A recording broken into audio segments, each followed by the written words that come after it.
오늘은 핵심 임직원의 동기부여와 성과보상에 대한 이야기를 나눠보도록 하려고 하는데요. 네. 사실 임직원의 동기부여는 생산성에 영향을 좀 많이 미치잖아요. 네, 맞습니다. 대기업은요, 거대한 자본과 조직력으로 움직이지만 중소기업은 소수의 임직원의 열정과 창의력으로 움직이기 때문입니다. 맞습니다. 그래서 핵심 임직원의 투자로 네. 회사의 성장을 이끌어내기 때문에 핵심 임직원의 인적 자산이 매우 중요하겠습니다. 네. 표를 보시면 아시겠지만 네. 소수의 10%에서 20%인 핵심 직원이 네. 가장 중요한 포지션을 갖고 있는 것을 보실 수 있을 겁니다. 네, 중소기업의 인적 자산이 가장 중요하죠. 사실 우리 회사도 우리 사주를 모든 임직원에게 지급을 이미 했잖아요. 네, 맞습니다. 네, 받으셨죠, 지점장님? 아, 네, 받았습니다. 내적 동기부여가 많이 되셨나요? 네, 많이 됐습니다. 네. 근로자의 그 동기부여에는 여러 가지가 있을 텐데 네. 일단 중소기업에 어떤 정책을 좀 펼치면 동기부여에 좀 도움이 크게 될까요? 네. 크게 한 100가지로 한번 요약을 해보겠습니다. 네.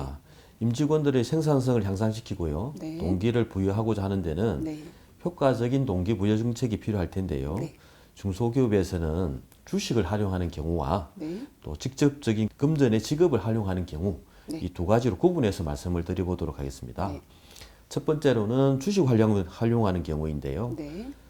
우리가 주식 매입 권리 지급이라고 하는 스탁 옵션이 있겠고요. 네. 그리고 즉시 주식을 지급하는 스탁 그랜트라는 게 있겠습니다. 네. 그리고 직접적인 금전 지급은요. 퇴직금 지급을 하는 임원 대상으로 하는 임원 퇴직금 제도가 있겠고요. 네. 직원 대상으로 하는 퇴직 위로금 제도가 있겠습니다. 그 이외에 비과세 소득 지급이 있는데요. 네. 복리후생인 비과세 급여 보상 제도가 있겠습니다.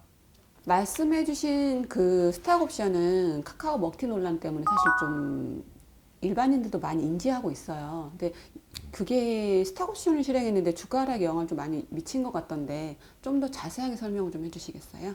네, 알겠습니다. 이 스탁 옵션은요, 네. 회사 임직원이 정해진 기간, 그러니까 행사 기간에 미리 네. 정한 행사 가액으로 네. 자기 주식 또는 신주를 매수하는 권리를 말합니다. 네.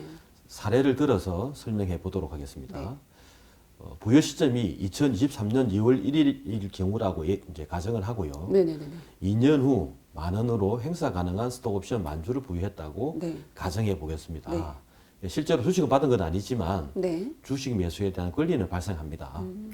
그리고 행사 시점이 주가가 10만으로 오른 상태에서 스톡옵션 만주를 모두 행사했을 때를 가정해 보겠습니다. 네. 뭐 일자로는 2025년 2월 1일이 되겠죠. 네네네. 네, 실제 주식을 취득한 날이 되는 겁니다. 네네. 예, 이걸 이익으로 계산해 보면요. 네. 행사 가격인 10만 원 마이너스 네. 취득 가격인 만 원 곱하기 만주를 하면요. 네. 총 9억 원의 이익이 발생하게 됩니다. 부여했던 거 빼고 나머지를 다 받는 거니까. 그렇죠. 네네. 최초에 1억 원으로 이제 부여가 됐는데 네. 실제로 행사 시점의 이익은 9억 원이 되겠습니다. 네. 엄청난 이익이죠. 네네. 예, 대신에 네. 근로소득, 기타 소득으로 과세는 되겠습니다. 뭐 그래도 기타 소득이면 작겠네요. 네, 그렇습니다. 네. 그래서 네. 스톡옵션은 적은 돈으로 임직원의 동기 부여가 가능하고 회사 입장에서 가장 좋은 점은 네. 또 부여 시점에 작은 부담이 없고요. 네. 행사 시점에도 회사가 이미 성장한 후 보상을 하게 되어 적은 돈으로 동기 부여가 가능하다는 것입니다. 네. 회사의 그 성장에 따라 과실을 나누어주게 되는 것이니까 뭐 유능한 인재는 확보할 수 있을 것 같은데요. 스톡 옵션은 어떨 때 좀 기업들이 많이 활용하는 건가요? 네, 우수한 인재를 영입하고 싶은데요. 네. 아직 회사가 연봉이나 네. 복지 수준을 맞추기 어려운 경우에 이제 일단은 많이 사용하고요. 네. 특히 연봉 협상 카드로 많이 사용하게 됩니다. 네. 예, 부여받은 사람은 회사가 성장하기 전 네. 주식 가격으로 구매한 후 성장하여 주가가 상승하면 네. 그 차익에 대한 이익을 얻는 것이죠. 네. 조금 전에 설명해드린 1억에서 9억 그 차이를 보시면 네. 이해가 더 쉬우실 것 같습니다. 네. 장단점이 있을 것 같은데 장단점을 좀 설명해 주시겠어요? 예, 당연히 스탁 옵션에 대한 장단점은 존재하겠죠. 그렇죠. 네. 예, 첫 번째 장점을 먼저 보면요. 네. 장점은 현금으로 지급하는 보너스 부담을 줄일 수가 있고요. 당장 안 나가니까. 예, 경영진한테 우호적인 지분을 또 확보할 수가 있습니다. 아. 네. 벤처 기업에서 스톡 옵션을 행사하면 연간 5천만 원까지는 또 비과세입니다. 금액이 크네요. 네, 그렇죠. 가장 좋은 점은 고급 인력을 원활하게 채용할 수 있고 네. 퇴사를 막을 수 있다는 거죠. 네. 반면에 네. 단점도 있는데요. 네. 스톡옵션을 받지 못하는 직원들은 네. 상대적인 박탈감이 있을 수 있겠습니다. 네, 조금 차이가 좀 그러겠네요. 네. 네. 그렇다면 스톡옵션을 실행하기 위해서 우리 중소기업은 어떤 프로세스 같은 거를 거쳐야 할까요? 네, 당연히 프로세스가 조금 있습니다. 네. 네. 첫 번째는 정관이에요. 네. 스톡옵션 행사를 위해서 기재를 해야 되고요. 네. 등기부 등본에도 필수적으로 등기를 해야 됩니다. 예, 그리고 두 번째로는 주식 매수 선택권에 대한 주주총회 특별 결의를 개최해야 합니다. 네. 예, 특별 결의는 우리가 발행 주식 총수의 3분의 1 이상이 주주가 참석해야 되고요. 네. 출석 주주의 의결권이 3분의 2 이상 네네. 예, 찬성해야 가능합니다. 네네. 그리고 세 번째로는 법적 부여 대상 핵심 임직원과 네. 주식 매수 선택권에 대한 계약서를 체결해야 되고요. 네. 마지막으로 네 번째, 요건을 모두 충족하였다면 네. 스톡옵션을 행사하면 되는데요. 네. 주총 결의일로부터 최소한 2년 이상 네. 제주구 행사가 가능하고요. 네. 행사 가격은 반드시 부여일 현재 시가보다 네. 높아야 되겠습니다. 네, 당연히 높아야겠죠. 네네. 네. 그렇다면 스톡옵션이 아닌 그 스타크래프트 방식은 무상이라고 하던데 둘의 차이점을 비교해서 설명한다면 어떤 차이점이 있을까요? 네, 당연히 있고요. 네. 네, 화면을 보시면서 설명을 드리겠습니다. 예, 스톡옵션과 스톡그랜트는 부여 방식에 따라서 스톡옵션은 주주총회 플러스 당사자 간 계약서에 의해서 이루어지고요. 네. 스톡그랜트는 당사자 간의 계약서만 있으면 되겠습니다. 네. 그리고 스톡옵션은 근거법률이 상법에 적용을 받고요. 네. 스톡그랜트는 뭐 법 적용은 되지 않습니다. 네. 그리고 스톡옵션의 부여 물건은 네. 일정 기간 경과 후에 일정 가격으로 네. 회사 주식을 매입할 수 있는 권리가 되겠고요. 네. 스톡그랜트는 회사의 자기 주식이 되겠습니다. 네. 그리고 부여 대상은 스톡옵션은 이사, 집행인원, 네. 감사 또는 피용자가 될 것이고요. 스톡그랜트는 부여 대상이 없습니다.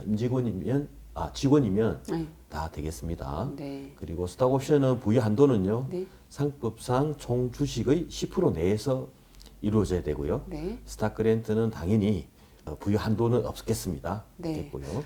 네, 스탁옵션과 스탁그랜트에 대한 임직원 성과 보상 방법에 대해서 얘기를 해주셨는데 네, 또 다른 방법이 있을까요? 네, 또 있습니다. 네, 누진제 임원 퇴직금 제도와요. 네, 조건부 퇴직금 위로금 제도가 있는데요. 네, 역시 표를 보시면서 더 설명을 네. 드리겠습니다.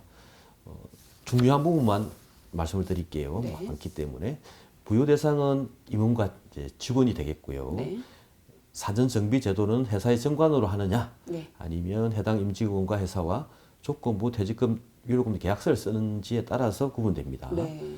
사전 정비 절차로는 주총 특별 결의를 통해서 하는지, 아니면 아니면 이사회 결의를 통해서 하든지 네. 이렇게 구분되고요. 네, 차별 조건 여부는 규정 적용 대상되는 모든 임직원에게 네. 동일 규정 적용을 할 것인지, 네, 아니면 당사자 간 계약으로 각자 다른 조건으로 할 것인지에 따라서 네, 임원 퇴직금과 네. 퇴직금 위로금 제도가 구분이 되겠습니다. 네, 뭐니 해도 퇴직금의 장점은 다른 소득과 합산하지 않고 분류해서 세율을 부과하다 보니까 낮다는 것인데 네네. 누진제 임원 퇴직금 제도와 조건부 퇴직 1호 제도의 차이점은 무엇이라고 생각하시나요? 네. 뭐 예를 들어서 또 설명을 해드리도록 하겠습니다. 네.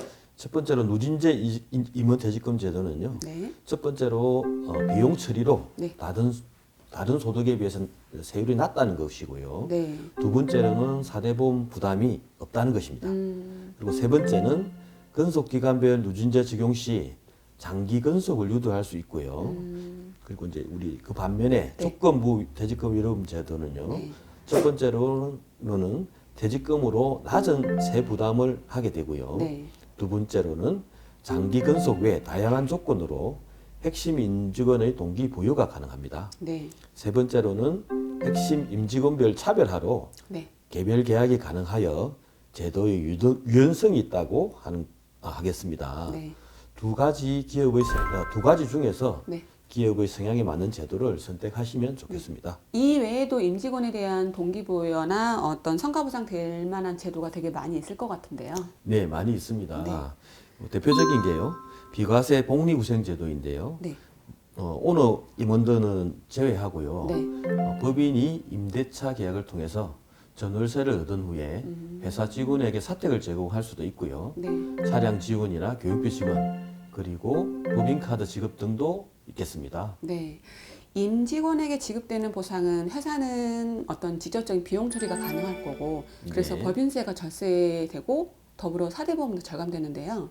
근로자 입장에서는 실질적인 소득 증가와 함께 세부담을 덜 수 있으니까 뭐 양쪽 다 윈윈하는 전략이 될 것 같네요. 네, 맞습니다. 네, 지금까지 부산에서 이충화 지점장님과 얘기 나눴는데요. 오늘 도움 말씀 감사합니다. 네, 고맙습니다.